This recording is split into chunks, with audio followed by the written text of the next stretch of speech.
কিছু মানুষ থাকে যারা বিতর্ক পছন্দ করে। এই টিভির পর্দায় আর হেডলাইনে ভেসে থাকাটা একটা নেশা। বাংলা ভাষায় যারা কথা বলে তাদের বাংলাদেশি বলে দাগিয়ে দেয়া হচ্ছে এবং দেশ ছাড়া করা হচ্ছে। এটা সংবিধান বিরোধী কাজ নয়।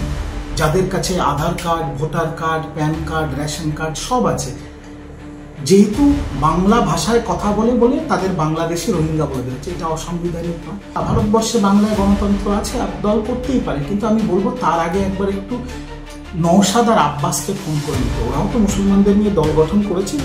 শুভেন্দু অধিকারী, সুকান্ত মজুমদার আমার সাথে একটা ন্যাশনাল চ্যানেলে বসে সুকান্ত মজুমদার জগন্নাথ ধামকে বললো অ্যামিউজমেন্ট পার্ক। মহাপ্রসাদকে বিজেপি বলছে হালাল প্রসাদ। উনি বিতর্কে থাকতে ভালোবাসেন, কিন্তু ওনার এইসব বিতর্কিত মন্তব্যের জন্য দলের কাছে উনি শোকজ খেয়েছেন এবং শোকজের জবাব দিয়েছেন। যাদের মালিক পাকিস্তানে গিয়ে বিরিয়ানি খায়, যাদের দল যারা গোমাংস এক্সপোর্ট করে, গরু কাটে, তাদের থেকে চাঁদা নেয়, তারা হিন্দু। মানুষ বিচার করুক কারা হিন্দু কারা হিন্দু নয়। আমি শুধু এইটুকুই বলবো, প্রকৃত সনাতন ধর্মে বিশ্বাসী হিন্দুরা বিজেপি করে না। যারা বিজেপি করে তারা ছদ্মবেশী জালি হিন্দু, দাঙ্গাবাজ। হিন্দু তো দুহাত তুলে লাফায় জোকারের মতো মঞ্চে যে আমি হিন্দু ধর্মের স্বঘোষিত থেকে দেয়, আমি সনাতন ধর্মের স্বঘোষিত থেকে। কিন্তু নরেন্দ্র মোদী একটা জিনিস বুঝে গেছে যে জয় শ্রীরাম আর বাংলায় খাচ্ছে না। কারণ জয় শ্রীরাম এবং কট্টর হিন্দুত্ববাদ করে এরা প্রতিটা ইলেকশনে বাংলার মানুষের কাছে জুতোর বাড়ি খেয়েছে গালে। সাংবাদিক বন্ধুদের সামনে বলেছে দিলীপ ঘোষ নাকি এখনো রেলের বাংলোতে থাকে আর ও নাকি নিজের পয়সা দিয়ে থাকে। আবার দিলীপ ঘোষ সাংবাদিকের সামনে বলেছে খড়গপুরের মানুষ আমাকে ভালোবাসে, আমাকে চায়। হিরণ আগে ভাবুক ও টিকিট পাবে তো, তারপর আমার ঘাটাল পাঁচটা প্ল্যানের কথা হবে। বন্দ্যোপাধ্যায়ের সরকার মা মাটি মানুষের সরকার, জনমুখী সরকার। আমরা মানুষের কাজ করব, 100 বার করব, বেশ করব। যাদের ফাটছে তাকে নিয়ে আমাদের কোনো মাথা ব্যথা নেই। এরা বলছে 6680 না 8 কত কি বলছে, 2.5 লক্ষ শিল্পপতি ভারতবর্ষ ছেড়ে অন্য দেশের পাসপোর্ট নিয়েছে। বিরাট কোহলি লন্ডনে সেটেল হয়ে যাচ্ছে। লজ্জা হয় না শ্রমিক ভট্টাচার্য আর নরেন্দ্র মোদী? আসলে এরাই তো অবৈধ, এই কেন্দ্রীয় নির্বাচন কমিশন। এরা তো বিজেপির দালাল হয়ে গেছে এখন। নিজেদের বানানো কার্ডকে অবৈধ বলছে আর বলছে বার্থ সার্টিফিকেট দেখাতে হবে। শ্রমিক ভট্টাচার্যের বাবার বার্থ সার্টিফিকেট আছে তো?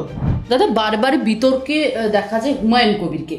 তিনি বারে বারে দাবি করেন যে বাংলার মুসলিমরা বঞ্চিত, সংখ্যালঘুরা এই রাজ্যে বঞ্চিত। তিনি বারবার মুখ খুলেছেন এবং তিনি যেমনটা জানিয়েছিলেন 21শে জুলাই অবধি রাজ্য নেতৃত্ব তাকে কিন্তু মুখ বন্ধ রাখতে বলেছেন।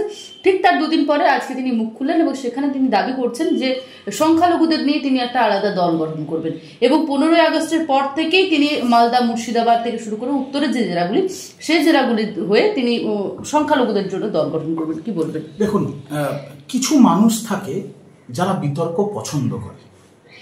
এই টিভির পর্দায় আর হেডলাইনে ভেসে থাকাটা একটা নেশা, বুঝতে পেরেছেন? একটা নেশা, যে নেশার খপ্পরে শুভেন্দুও পড়েছে, যে নেশার খপ্পরে এখন হুমায়ুন বাবুও পড়েছেন। উনি বিতর্কে থাকতে ভালোবাসেন, কিন্তু ওনার এইসব বিতর্কিত মন্তব্যের জন্য দলের কাছে উনি শোকজ খেয়েছেন এবং শোকজের জবাব দিয়েছেন। ইংলিশে একটা কথা আছে, you are responsible for your own actions. সব মানুষের ব্যক্তিগত স্বাধীনতা এবং গণতান্ত্রিক অধিকার আছে। উনি ঠিক করুন উনি কি করবেন, এবং দলও ঠিক করবে ওনাকে নিয়ে কি করতে হবে। দল কি সিদ্ধান্ত নেবে সেটা এখন তো আমি জানি না বা বলতেও পারবো না। আগে উনি সিদ্ধান্ত নিন উনি কি করবেন। আর ওনার যদি মনে হয় সংখ্যালঘু বঞ্চিত, উনি একটা নতুন দল করবেন, বা ভারতবর্ষে বাংলায় গণতন্ত্র আছে আর দল করতেই পারে, কিন্তু আমি বলবো তার আগে একবার একটু নওশাদ আর আব্বাসকে ফোন করে নিতে। ওরাও তো মুসলমানদের নিয়ে দল গঠন করেছিল। একটা বিধানসভা আছে, সেটাও আর থাকবে না। তো আমি বলবো একটু কনসাল্ট করে নিন। তিনি অভিষেক বন্দ্যোপাধ্যায় বা মমতা বন্দ্যোপাধ্যায়কে কিন্তু সরাসরি টার্গেট করছেন না, তিনি বলছেন ববি হাকিমদের কথা। আমি একটা কথা বলি, মমতা বন্দ্যোপাধ্যায় দলনেত্রী, অভিষেক বন্দ্যোপাধ্যায় দলের সর্বভারতীয় সাধারণ সম্পাদক, ববি হাকিম এই দলের অত্যন্ত গুরুত্বপূর্ণ মন্ত্রী এবং কলকাতার মহানাগরিক। তিনি আমাদের অত্যন্ত সিনিয়র লিডার। কারোর যদি কিছু অভিযোগ থাকে, আমারও কোনো সিনিয়র লিডারের বিরুদ্ধে অভিযোগ থাকতেই পারে, কিন্তু সেটা আমি দলের অন্দরে জানাবো, মিডিয়ার সামনে না, ক্যামেরার সামনে না। কারণ যে দলেই যেই থাকুক না কেন, যে রাজনৈতিক দল একটা শৃঙ্খলা মেনে চলে। আপনি যদি দলের কর্মী হন, আপনি যদি দলের পদাধিকার হন, আর দলের সিম্বল নিয়ে যদি আপনি মানুষের ভোটে জিতে থাকেন, তাহলে আপনাকে সেই শৃঙ্খলাটা বজায় রাখতে হবে। যদি তার বাইরে আপনি যান, তাহলে আপনাকে আপনার সিদ্ধান্ত নিতে হবে, দলও আপনার বিরুদ্ধে যথাযথ সিদ্ধান্ত নেবে। তিনি আগে মনস্থির করুন তিনি কি করবেন, তারপরেরটা পরে হবে। দাদা, 21শে জুলাইয়ের একেবারে মঞ্চ থেকে আমরা দেখেছিলাম মুখ্যমন্ত্রী দুর্গাঙ্গনের কথা বলেছিলেন, জগন্নাথ মন্দির তারপর দুর্গাঙ্গন। সেক্ষেত্রে দাঁড়িয়ে শুভেন্দু অধিকারী দাবি করছেন যে রাজ্যের সরকারি টাকায়, সরকারের ট্যাক্সের টাকায়, সাধারণ মানুষের টাকায় মন্দির মসজিদ করা সংবিধানের বিরোধী। এগুলি করছেন মুখ্যমন্ত্রী, কি বলবেন? সংবিধান পড়তে বলছেন। বাংলা ভাষায় যারা কথা বলে তাদের বাংলাদেশি বলে দাগিয়ে দেয়া হচ্ছে এবং দেশ ছাড়া করা হচ্ছে। এটা সংবিধান বিরোধী কাজ নয়।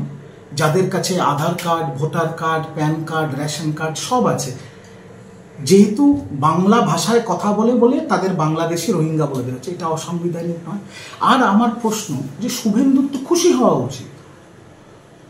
শুভেন্দু তো দুহাত তুলে লাফায় জোকারের মতো মঞ্চে যে আমি হিন্দু ধর্মের স্বঘোষিত ঠেকেদার, আমি সনাতন ধর্মের স্বঘোষিত ঠেকেদার।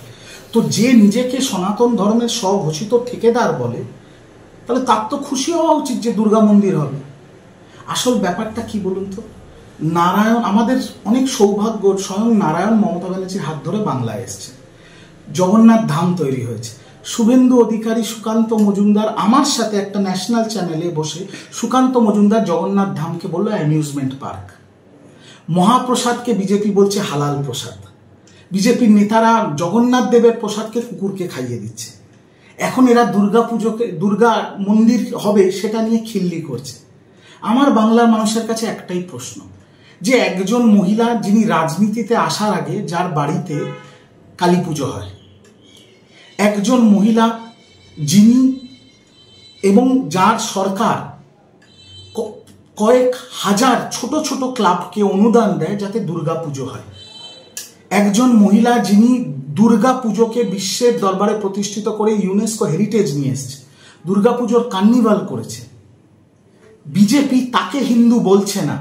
কিন্তু যারা জগন্নাথ মন্দিরকে নিয়ে খিল্লি করছে, জগন্নাথ দেবকে নিয়ে খিল্লি করছে, মহাপ্রসাদকে হালাল প্রসাদ বলছে, দুর্গা মন্দির তৈরি হবে বাংলায় সেটা নিয়ে কটাক্ষ করছে, যাদের মালিক পাকিস্তানে গিয়ে বিরিয়ানি খায়, যাদের দল যারা গোমাংস এক্সপোর্ট করে, গরু কাটে, তাদের থেকে চাঁদা নেয়, তারা হিন্দু। মানুষ বিচার করুক কারা হিন্দু কারা হিন্দু নয়। আমি শুধু এইটুকুই বলবো, প্রকৃত সনাতন ধর্মে বিশ্বাসী হিন্দুরা বিজেপি করে না। যারা বিজেপি করে তারা ছদ্মবেশী জালি হিন্দু, দাঙ্গাবাজ। প্রধানমন্ত্রী নরেন্দ্র মোদী কয়েকদিন আগে এসেছিলেন, দুর্গাপুরে সভা করেছেন, সেখানে তার মুখে শোনা গেল দুর্গাকালীন নাম। মুখ্যমন্ত্রী জগন্নাথ দেবের পর দুর্গাঙ্গনের কথা বললেন। কোথাও কি 26-এর নির্বাচনে কি এই ধর্মের বা এই ঠাকুর দেবতা ভক্তি হিন্দু ভোট একাট্টা করার জন্য রাজনীতি চলছে বলে মনে হচ্ছে? 2011 সালে তৃণমূল কংগ্রেস ক্ষমতায় আসছে, সেদিন থেকে আজকের দিন অবধি আপনারা একটা ম্যানিফেস্টোতে দেখাতে পারবেন তৃণমূল কংগ্রেস ধর্মের কথা বলেছে? আমরা মা মাটি মানুষের দল, আমরা মানুষের পরিষেবায় বিশ্বাস করি।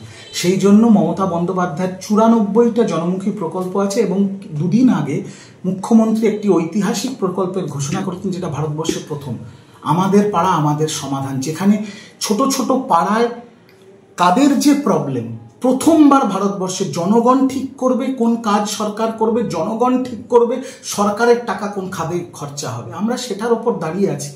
দুর্গাপুজো আপনারা বলুন তো, এখন তো নয় হালে 26-এ ভোট, তার আগে কত বছর ধরে আপনারা দেখছেন মমতা বন্দ্যোপাধ্যায়কে দুর্গাপুজোর ইনগরেশন করতে, মায়ের চোখ আঁকতে?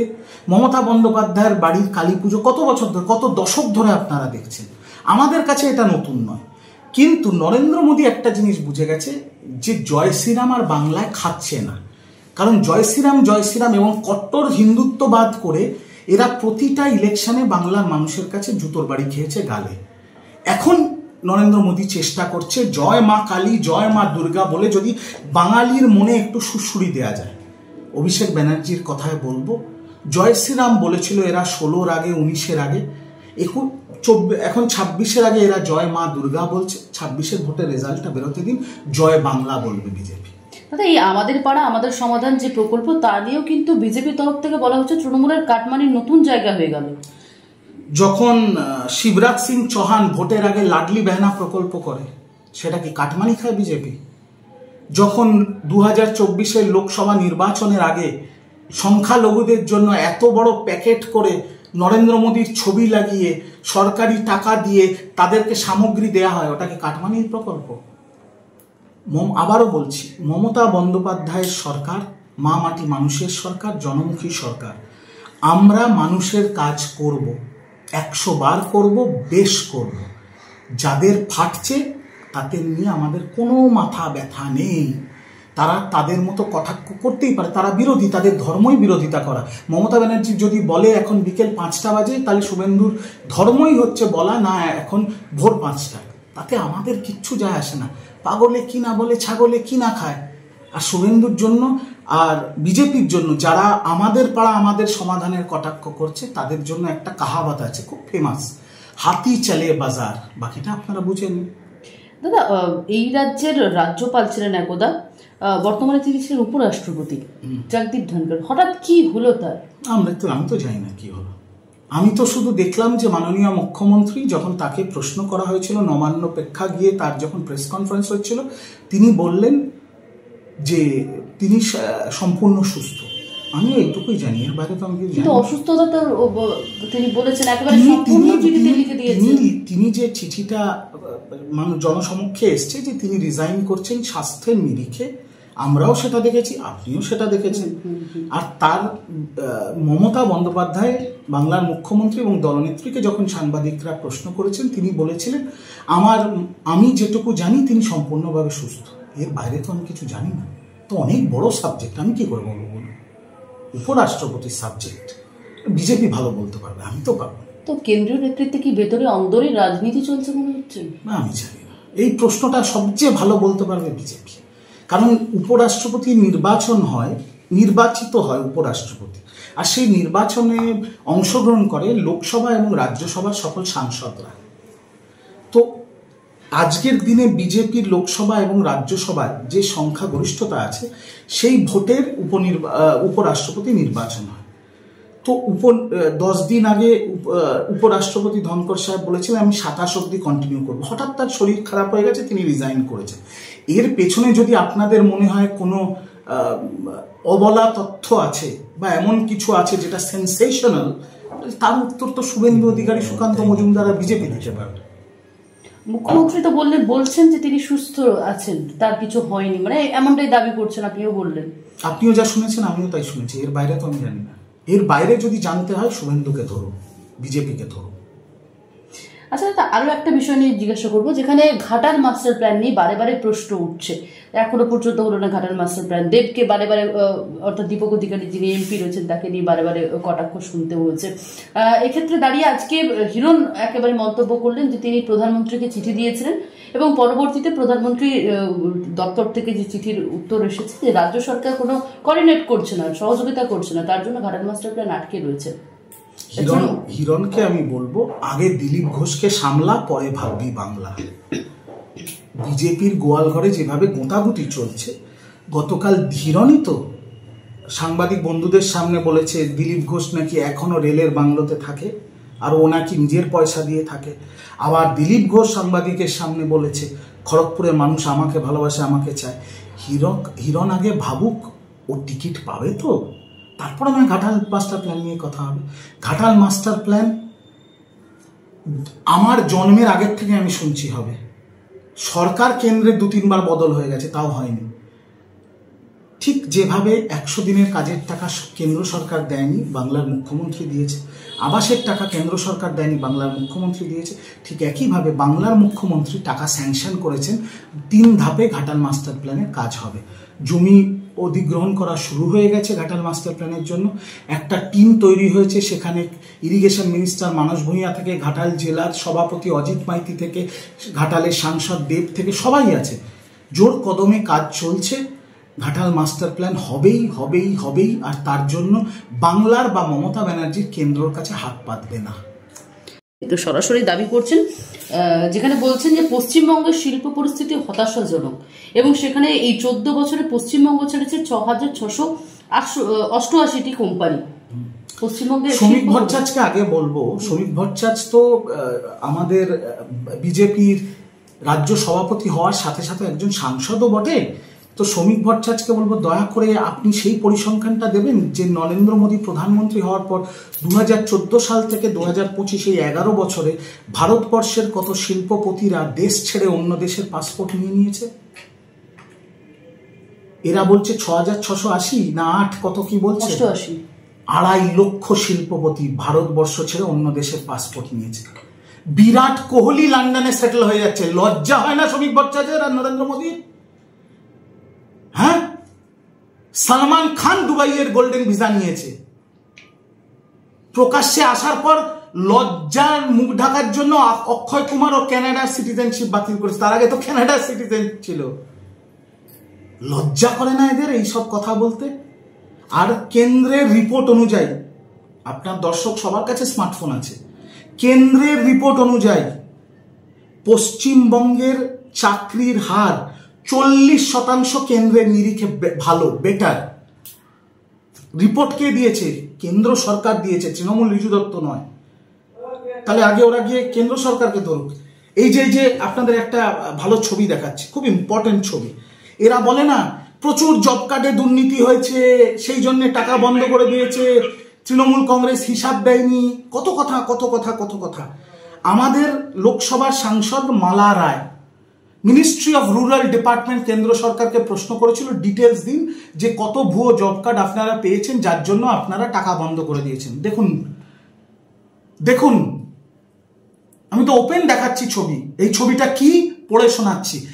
Annexure referred to in reply to part A of Lok Sabha answered unstarred question number 342, এটা কিন্তু পাবলিক ডকুমেন্ট, 342 ডেটেড 22/7/2025, মানে এই 22 তারিখ দিয়েছে। সেখানে কি বলছে দেখুন, পশ্চিমবঙ্গটা দেখুন বড় করে, দাঁড়ান ঘুরিয়ে দেখাচ্ছি, দেখাতে হবে তো মানুষকে, বোকা বানালে হবে না। এই যে লাস্টে দেখুন পশ্চিমবঙ্গ 2024-25 সালে কটা ভুয়ো জব কার্ড পাওয়া গেছে? দুটো। এবার মজা দেখুন, উত্তরপ্রদেশ ডবল ইঞ্জিন উত্তরপ্রদেশ, ওফ কি দৌড়চ্ছে উত্তরপ্রদেশে 2022-23 সালে 2,99,354, 23-24 সালে 1,47,397 এবং 24-25 সালে 3,421টা ভুয়ো জব কার্ড। তার মানে টোটাল 4.5 লক্ষ ভুয়ো জব কার্ড উত্তরপ্রদেশে পাওয়া গেছে। তারা সব টাকা পেয়েছে। এবং এই নথি অনুযায়ী, পাবলিক ডকুমেন্ট, আপনারাও জোগাড় করে নিতে পারবেন, এই নথি অনুযায়ী সারা ভারতবর্ষে প্রথম যে 5টা রাজ্য যেখানে সবচেয়ে বেশি ভুয়ো জব কার্ড পাওয়া গেছে সেটা বিজেপি শাসিত রাজ্য। বড় বড় বাতেলা শ্রমিক ভট্টাচার্যকে দিতে বারণ করবেন, বলবেন বেশি কথা বললে কিন্তু আবার ওনার বিরুদ্ধে ভোটের ময়দানে অন্না দেবী নেমে পড়বে। তো একটু সাবধানে কথা বলবেন। দাদা একদম শেষ প্রশ্ন, যেখানে মমতা বন্দ্যোপাধ্যায় কেন ভোটার তালিকা সংশোধনের বিরোধিতা করছেন তা নিয়ে রাজ্য বিজেপির তরফ থেকে একটা লিস্ট করা হয়েছে এবং সেখানে তারা দাবি করছেন যে যাদেরকে ধরা হচ্ছে সকলেই বাংলাদেশি নাগরিক এবং যারা ছদ্মবেশে থাকছেন এবং তারা তাদের সকলেরই ভোটার কার্ড পশ্চিমবঙ্গ থেকে হচ্ছে, স্থানীয় তৃণমূল নেতৃত্ব তাদের সঙ্গে যুক্ত রয়েছে, মানে যারা বাংলাদেশি। আমার প্রশ্ন হচ্ছে, বিহারে এসআইআর হচ্ছে, এটা ট্রেলার টার্গেট বাংলা। এসআইআর এ বলা হয়েছে আধার কার্ড, রেশন কার্ড কে বৈধ মানা হবে না, ভোটার কার্ডকেও বৈধ মানা হবে না। তাহলে আমার সাধারণ মানুষের কাছে প্রশ্ন, ভোটার কার্ডটা তাহলে এতদিন ধরে কেন্দ্র নির্বাচন কমিশন কিসের জন্য ইউজ করছিল? আমি আপনি তৃণমূল হোক বা বিজেপি হোক, হিন্দু হোক বা মুসলমান হোক, কি দেখিয়ে ভোট দিতে যায়? ভোটার কার্ড দেখিয়ে। এখন সেটা অবৈধ। আচ্ছা, আমি আপনি রেশন তুলি, সাধারণ মানুষ রেশন তোলে কি দেখিয়ে? রেশন কার্ড দেখিয়ে। বিদেশ ভ্রমণ করতে যাই পাসপোর্ট দেখিয়ে, গাড়ি চালাই ড্রাইভিং লাইসেন্স দেখিয়ে। তাহলে আধার কার্ডটা কিসের জন্য, কি কাজে লাগে? ইনকাম ট্যাক্স দি প্যান কার্ড দেখিয়ে। তাহলে আধার কার্ডটা কিসের জন্য? কারা বার করেছিল? কেন্দ্র সরকার। কেন বার করেছিল তাহলে? তারপরে মনে পড়ে সারা ভারতবর্ষের মানুষকে লাইনে দাঁড় করিয়েছিল আধার আর ভোটার লিঙ্ক করতে হবে। তাহলে সেটা কেন করিয়েছিল? যারা বার করেছে আধার, যারা মানুষকে দিয়ে লিঙ্ক করিয়েছে আধার, তারাই এখন বলছে আধার অবৈধ। আসলে এরাই তো অবৈধ। এই কেন্দ্রীয় নির্বাচন কমিশন। এরা তো বিজেপির দালাল হয়ে গেছে এখন, নিজেদের বানানো কার্ডকে অবৈধ বলছে, আর বলছে বার্থ সার্টিফিকেট দেখাতে হবে। শ্রমিক ভট্টাচার্যের বাবার বার্থ সার্টিফিকেট আছে তো? নরেন্দ্র মোদীর বার্থ সার্টিফিকেট আছে? শিশির অধিকারীর বার্থ সার্টিফিকেট পাবে তো? যদি না পাওয়া যায় শিশির অধিকারীর বার্থ সার্টিফিকেট, তাহলে শুভেন্দু রোহিঙ্গা তো? এই প্রশ্নের উত্তরগুলো দিক আগে, তারপর বাকি কথা হবে। গ্রাম বাংলায় যারা 100 দিনের কাজ করে সারা ভারতবর্ষ জুড়ে, আমি বলছি বাংলা ছেড়ে দিন, সারা ভারতবর্ষ জুড়ে যারা প্রান্তিক গ্রামের মানুষ, তাদের সবার ছেলে মেয়ে মেট্রিক অবধি পড়াশোনা করেছে, যে মাধ্যমিক সার্টিফিকেট আছে। ভারতের নাগরিকদের ওপরে ভোটে জেতার জন্য তাদের ভোটাধিকার ছিনিয়ে নেওয়া হচ্ছে, তাদের গণতান্ত্রিক অধিকার ছিনিয়ে নেওয়া হচ্ছে পেছনের দরজা দিয়ে এনআরসি লাগু করার জন্য। তৃণমূল কংগ্রেস এটা হতে দেবে না, দেবে না, দেবে না। বাংলায় এসব ফেরেববাজি হবে না, তাহলে আগুন জ্বলবে বাংলায়। আরো ভালো ভালো খবর দেখতে সাবস্ক্রাইব করুন বাংলা হান্টের ইউটিউব চ্যানেল। বাংলা হান্টের আরো খবর দেখতে নজর রাখুন। বাংলা খবর মানেই বাংলা হান্ট।